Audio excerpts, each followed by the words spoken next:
बिस्मिल्लाहिर्रहमानिर्रहीम। क्लास का आगाज अल्लाह के नाम से। आज का जो हमारा टॉपिक है that is about derivation for the expression of KC. KC का जो एक्सप्रेशन है वो डिराइव करते हैं हम, लेकिन ये हमारे पास टोटली डिपेंडेंट है इससे पिछले वाला टॉपिक के ऊपर जहां पे हमने लॉ ऑफ मास एक्शन को डिस्कस करवाया था। इधर देख ले, मैं सबसे पहले क्या कर लेता हूं, मैं एक जनरल रिएक्शन को उठा लेता हूं। ये मेरे पास फॉर एग्जांपल एक जनरल रिएक्शन है जहां पे मेरे पास रिएक्टेंट ए रिएक्टेंट बी के साथ कंबाइन होते हैं और मेरे पास क्या चीज बना लेते हैं, मेरे पास प्रोडक्ट बना लेते हैं। और वो प्रोडक्ट मेरे पास क्या चीज है, वो मेरे पास है सी एंड डी। यहाँ पे मेरे पास क्या चीज मौजूद है, इधर देख लें। इस रिएक्टेंट ए के साथ मैंने स्मॉल ए मेंशन किया है, रिएक्टेंट बी के साथ मैंने स्मॉल बी को मेंशन किया है, रिएक्ट प्रोडक्ट सी के साथ मैंने स्मॉल सी को मेंशन किया और इधर डी के साथ मैंने स्मॉल डी को मेंशन किया है। इधर मेरे पास ये जो ए और बी है इसको हम कहते हैं number of mole of reactant. इसको हम क्या कहते हैं, इसको हम कहते हैं number of mole of reactant की। हमारे पास रिएक्टेंट की नंबर ऑफ मोल है। और इधर मेरे पास क्या होते हैं, इधर मेरे पास ये जो सी और डी है इसके सामने मैं लिख लेता हूं कि मेरे पास है number of mole of product है। ये मेरे पास प्रोडक्ट की मोल्स की तादाद है और ये मेरे पास रिएक्टेंट की मोल्स की तादाद है। तो मैं इधर लिख लेता हूं number of mole of product. मतलब कि ये स्मॉल सी और स्मॉल डी ये प्रोडक्ट की मोल्स की रिप्रेजेंटेशन करवाती है और ये स्मॉल ए और स्मॉल बी ये मेरे पास number of mole of reactant की रिप्रेजेंटेशन करवाती है। अब यहाँ पे देख ले, इस रिएक्शन में क्या होता है, इस रिएक्शन में रिएक्टेंट प्रोडक्ट में भी कन्वर्ट हो सकती है, वही प्रोडक्ट अगेन रिएक्टेंट में भी कन्वर्ट हो सकते हैं। तो जब हमारे पास रिएक्टेंट प्रोडक्ट में कन्वर्ट होती है तो ऐसी रिएक्शन के लिए हम जो लफ्ज इस्तेमाल करते हैं that is called forward reaction. और ऐसा रिएक्शन जहां पे मेरे पास प्रोडक्ट रिएक्टेंट में कन्वर्ट हो जाए तो ऐसी रिएक्शन के लिए हम लफ्ज इस्तेमाल कर सकते हैं रिवर्स रिएक्शन। और इसके लिए हम दूसरा लफ्ज भी इस्तेमाल करते हैं दैट इज बैकवर्ड रिएक्शन। मतलब कि ये मैंने जो जनरल फॉर्म ऑफ रिएक्शन उठाई है, यहाँ पे मेरे पास फॉरवर्ड रिएक्शन भी हो सकता है और बैकवर्ड रिएक्शन भी होता है। और ऐसी रिएक्शन के लिए जहां पे फॉरवर्ड रिएक्शन भी हो जाए बैकवर्ड रिएक्शन भी हो जाए, ऐसी रिएक्शन के लिए हम जो लफ्ज इस्तेमाल करते हैं that is called reversible reaction. तो मैं यहाँ पे मेंशन कर सकता हूँ कि मेरे पास ये जो मैंने जनरल फॉर्म ऑफ रिएक्शन उठाई है ये मेरे पास कौन सा रिएक्शन है, ये मेरे पास एक रिवर्सिबल रिएक्शन है। अब यहाँ पे देख ले, इस रिवर्सिबल रिएक्शन के ऊपर मैं लॉ ऑफ मास एक्शन को अप्लाई कर देता हूँ। लॉ ऑफ मास एक्शन की अकॉर्डिंग हमारे पास क्या होता है, the rate of a chemical reaction is directly proportional to the product of the molar concentration of its reactant। कि हमारे पास फॉरवर्ड रिएक्शन के लिए चूंकि रिएक्टेंट ए और बी है और बैकवर्ड रिएक्शन के लिए या रिवर्स रिएक्शन के लिए रिएक्टेंट सी और डी है, तो ये कहते हैं कि हमारे पास फॉरवर्ड रिएक्शन का जो स्पीड होगा वो रिएक्टेंट फॉरवर्ड रिएक्शन की रिएक्टेंट की एक्टियोमास या फॉरवर्ड रिएक्शन की रिएक्टेंट की मोलर कंसंट्रेशन की तादाद कंसंट्रेशन पे डिपेंड करेगा। और बैकवर्ड रिएक्शन का जो हमारे पास स्पीड होगा रेट होगा वो बैकवर्ड रिएक्शन की रिएक्टेंट की मोलर कंसंट्रेशन के ऊपर डिपेंड करेगा। तो मैंने क्या लिखा है, the rate of a chemical reaction, किसी केमिकल रिएक्शन का जो रेट होगा, किसी केमिकल रिएक्शन का जो स्पीड होगा इज डायरेक्टली प्रोपोर्शनल, वो डायरेक्टली प्रोपोर्शनल होगा to the product of the molar concentration of its reactant. यहाँ पे मेरे पास ये प्रोडक्ट जो है ये रिप्रेजेंटेशन करवाती है रिएक्टेंट और रिएक्टेंट ए और बी के दरमियान जो हमारे पास मल्टीप्लिकेशन है, तो यहाँ पे ये प्रोडक्ट इस चीज को रिप्रेजेंट करता है।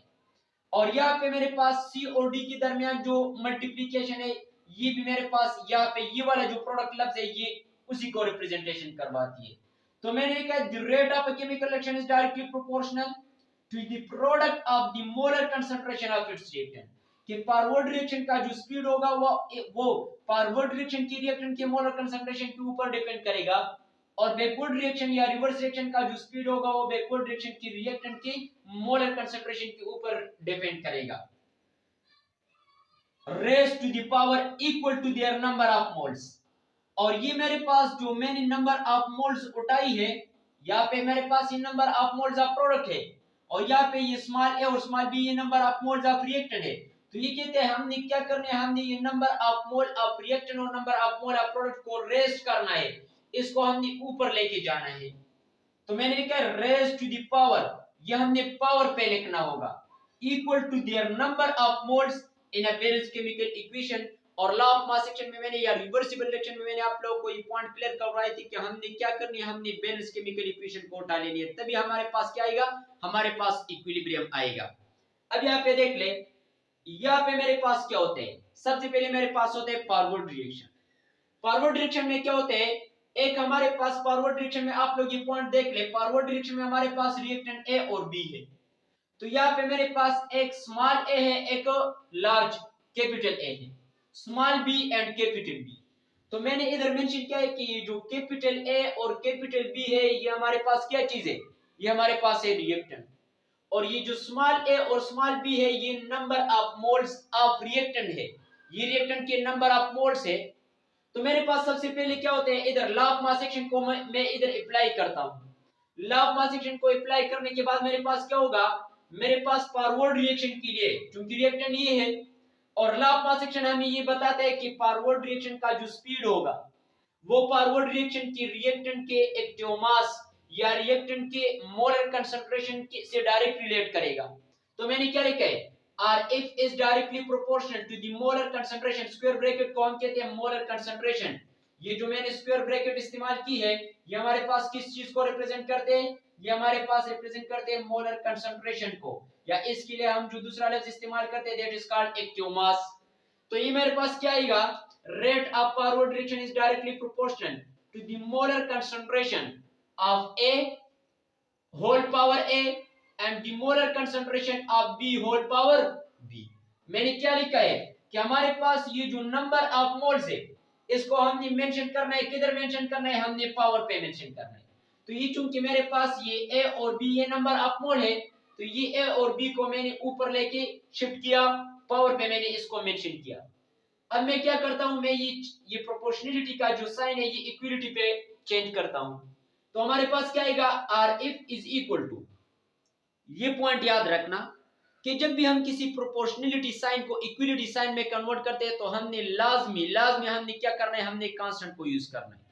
तो इधर मैंने क्या कर दी, मैंने यहां से प्रोपोर्शनलिटी साइन को इक्विलिटी साइन में कन्वर्ट कर दी। तो मेरे पास ये बन गया Rf is equal to, Rf का मतलब है रेट ऑफ फॉरवर्ड रिएक्शन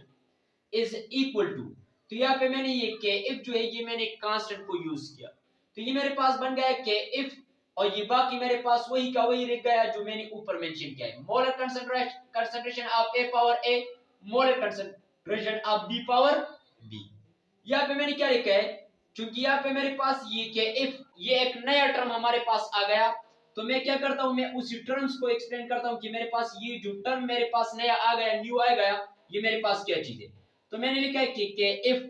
ये हमारे पास रेट कांस्टेंट है, लेकिन किस चीज के लिए रेट कांस्टेंट है, ये फॉरवर्ड रिएक्शन के लिए रेट कांस्टेंट है। तो ये मेरे पास क्या बन गया, rate constant for forward reaction. अब मैं रिवर्स रिएक्शन के लिए भी ये पॉइंट लिख लेता हूं, लॉ ऑफ मास एक्शन को अप्लाई कर देता हूं। तो रिवर्स रिएक्शन में हमारे पास क्या होगा, ये डायरेक्टली प्रोपोर्शनल होगा। अभी रिवर्स रिएक्शन के लिए जो हमारे पास रिएक्टेंट है वो C और D है,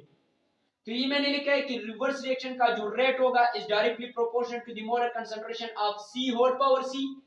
molar concentration of D whole power D। अब मैं क्या करता हूं, ये प्रोपोर्शनलिटी साइन को मैं इक्विलिटी साइन में कन्वर्ट करता हूं, तो मेरे पास बन जाएगा RR, मतलब कि rate of reverse reaction is equal to Kr molar concentration of C whole power C, molar concentration of D whole power D।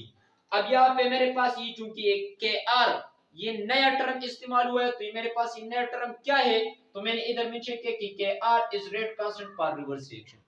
ये याद रखना, हमारे पास दो नए टर्म्स आ गए, एक हमारे पास आ गया Kf, दूसरा हमारे पास आ गया Kr। Kf को हम कहते हैं कि हमारे पास रेट कांस्टेंट है, लेकिन फॉरवर्ड रिएक्शन के लिए रेट कांस्टेंट है, और Kr के लिए हम इस्तेमाल करते हैं कि हमारे पास रेट कांस्टेंट है, लेकिन रिवर्स रिएक्शन के लिए हमारे पास क्या है, ये रेट कांस्टेंट है। यहाँ तक तो हमने इससे पहले वाले लेक्चर में लॉ ऑफ मास एक्शन को डिटेल में एक्सप्लेन करवाया था।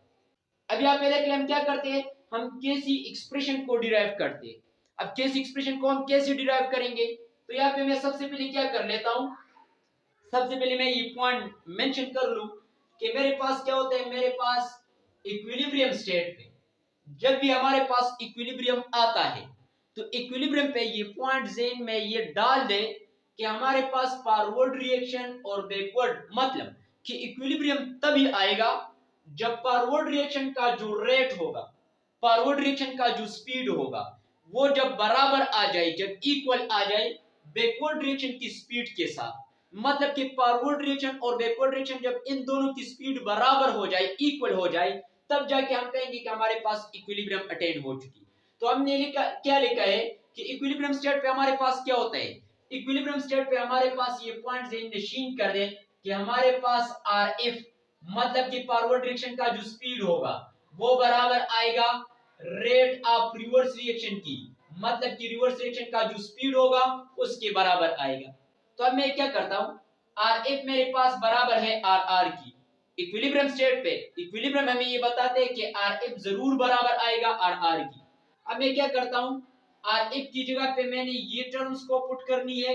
आर आर की जगह पे मैंने इसको पुट करनी है। तो मेरे पास आर एफ किस चीज के बराबर है, आर एफ मेरे पास बराबर है के एफ की, आर एफ मेरे पास बराबर है के एफ की molar concentration of A whole power A into molar concentration of B whole power B. ये मेरे पास आर एफ इस चीज की बराबर है। फिर मेरे पास ये इक्विलिटी का जो साइन होगा ये अपनी जगह पे आएगा, और आर आर हमारे पास किस चीज की बराबर है, ये मेरे पास बराबर है के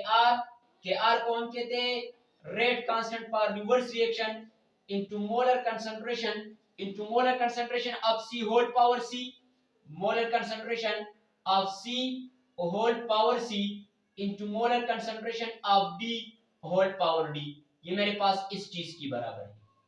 अब मैं क्या करता हूं, यहाँ पे देख ले, मैं ये मेरे पास रेट कांस्टेंट है, ये के एफ और के आर मेरे पास रेट कांस्टेंट है, तो मैं ये रेट कांस्टेंट को एक साइड पे शिफ्ट करता हूं, और ये बाकी मेरे पास जो कंसंट्रेशन ऑफ रिएक्टेंट और कंसंट्रेशन ऑफ प्रोडक्ट है, मोलर कंसंट्रेशन ऑफ रिएक्टेंट और प्रोडक्ट है, ये मैं दूसरी साइड पे शिफ्ट करता हूं। तो जैसे ही मैं ये के आर को इसी साइड पे शिफ्ट करूंगा तो ये मेरे पास बराबर आ जाएगा के एफ, और के एफ के नीचे मैं इधर लिख लूंगा, क्योंकि इधर ये मल्टीप्लिकेशन में है तो इधर इसी साइड पे ये डिवीजन में आ जाएगा। तो मैं इधर मेंशन कर लूंगा कि K F divided by K R molar concentration of A whole power A into molar concentration of B whole power B. ये मेरे पास इस तरह आ जाएगा, इक्विलिटी साइन अपनी जगह पे आएगा, और ये के आर तो इसी साइड पे शिफ्ट हो गया, तो मेरे पास जो चीज रह गई वो मेरे पास क्या चीज रह गई, molar concentration of C whole power C into molar concentration of D whole power D. ये मेरे पास इस तरह बन जाएगा। अब क्या होता है, क्योंकि मेरे पास कंसंट्रेशन ऑफ रिएक्टेंट है तो कंसंट्रेशन को मैंने इसी साइड पे शिफ्ट करना होगा, तो मेरे पास इस तरह तो मेरे पास क्या चीज बन जाएगी, मेरे पास बन जाएगी के एफ, मतलब कि rate constant for forward reaction divided by K R rate constant for reverse reaction, ये इक्वल आ जाएगा, बराबर आ जाएगा, क्योंकि ये इसी साइड पे मल्टीप्लिकेशन में है तो इसी साइड पे ये मेरे पास क्या होगा, ये डिवीजन में आ जाएगा। तो मैं लिख लेता हूं कि मेरे पास molar concentration of C whole power C molar concentration of D whole power D, और डिवीजन पे हमारे पास क्या आ जाएगा, डिवीजन में ये इधर मेरे पास ये चूंकि मल्टीप्लिकेशन है इधर डिवीजन में आ जाएगा molar concentration of A whole power A molar concentration of B whole power B. अब यहाँ पे देख ले, ये मेरे पास जो के F divided by K are है, के एफ चूंकि ये rate constant for forward reaction है और के आर ये rate constant for reverse reaction है, तो ये पॉइंट से नशीन कर दे कि हमारे पास के F divided by K are ये बराबर है एक तीसरी कांस्टेंट की, और वो कांस्टेंट मेरे पास क्या चीज है, के सी है। K F divided by K are ये मेरे पास इसी कांस्टेंट के बराबर है, और इसी कांस्टेंट के लिए हम क्या इस्तेमाल करते हैं, के सी, और के सी हमारे पास क्या चीज है, के सी हमारे पास है इक्विलिब्रियम कांस्टेंट। कौन सा कांस्टेंट, इक्विलिब्रियम कांस्टेंट। आप लोगों से कोई पूछे कि इक्विलिब्रियम कांस्टेंट क्या चीज है, के सी क्या चीज है, तो सिंपल अल्फाज में बता दें कि जब भी फॉरवर्ड रिएक्शन और बैकवर्ड रिएक्शन के रेट कांस्टेंट का रेशो आ जाए, फॉरवर्ड रिएक्शन और बैकवर्ड रिएक्शन या रिवर्स रिएक्शन के रेट कांस्टेंट आ जाए और वो आपस में रेशो के फॉर्म में हो, तो वो मेरे पास तीसरी कांस्टेंट की बराबर होगी, और वो तीसरा कांस्टेंट मेरे पास क्या होगा, वो के सी होगा। तो यहाँ पे मैं के if divided by K are की जगह पे के सी को पुट कर लूंगा, मेरे पास क्या चीज बन जाएगी, मेरे पास आ जाएगी K C is equal to molar concentration of C whole power C molar concentration of D whole power D, ये आ जाएगा divided by molar concentration of A whole power A into molar concentration of B whole power B, ये मेरे पास इस तरह आ जाएगा। अभी केसी को हम कैसे डिफाइन करेंगे, केसी को, ये मेरे पास केसी एक्सप्रेशन है, केसी को हम कैसे डिफाइन करेंगे, तो केसी को हम आसानी से डिफाइन कर सकते हैं कि चूंकि केसी हमारे पास किस चीज के बराबर है, कि F divided by K are की, के एफ फॉरवर्ड डायरेक्शन का कांस्टेंट है, के आर ये रिवर्स डायरेक्शन का कांस्टेंट है, तो मैं इधर लिख सकता हूं कि द रेशो, रेशो कहते हैं डिवीजन को, the ratio between two rate constant, between two rate constant. अब ये मेरे पास फॉरवर्ड डायरेक्शन ये एक रेट कांस्टेंट है और बैकवर्ड डायरेक्शन के लिए ये दूसरा रेट कांस्टेंट है, तो मैं इस वजह से लिख सकता हूं कि the ratio between two rate constant, कि जब भी दो रेट कांस्टेंट के दरमियान रेशो आ जाए, इसका वो मेरे पास बराबर होगा, वो मेरे पास बराबर होगा इसका केसी या इक्विलिब्रियम कांस्टेंट, केसी को हम इक्विलिब्रियम कांस्टेंट भी कह सकते हैं। इसकी जगह पे हम सिंपल फॉर्म में ये भी लिख सकते हैं, अगर मैं ऐसे लिख लूं, मैं लिख लूं कि मेरे पास आ जाए केसी, अब इधर देख ले ये सी और डी क्या चीज है, ये प्रोडक्ट है, तो इधर ये मैं मेंशन कर सकता हूं कि molar concentration of product, molar concentration of product divided by molar concentration of reactant, लेकिन प्रोडक्ट के ऊपर हमने प्रोडक्ट के नंबर ऑफ मोल्स को मेंशन करना है, तो इधर मैं पी को स्मॉल लिख लूंगा और इधर मैं स्मॉल आर को मेंशन कर लूंगा कि रिएक्टेंट का जो नंबर ऑफ मोल है वो मैंने पावर पे इधर मेंशन करने होंगे।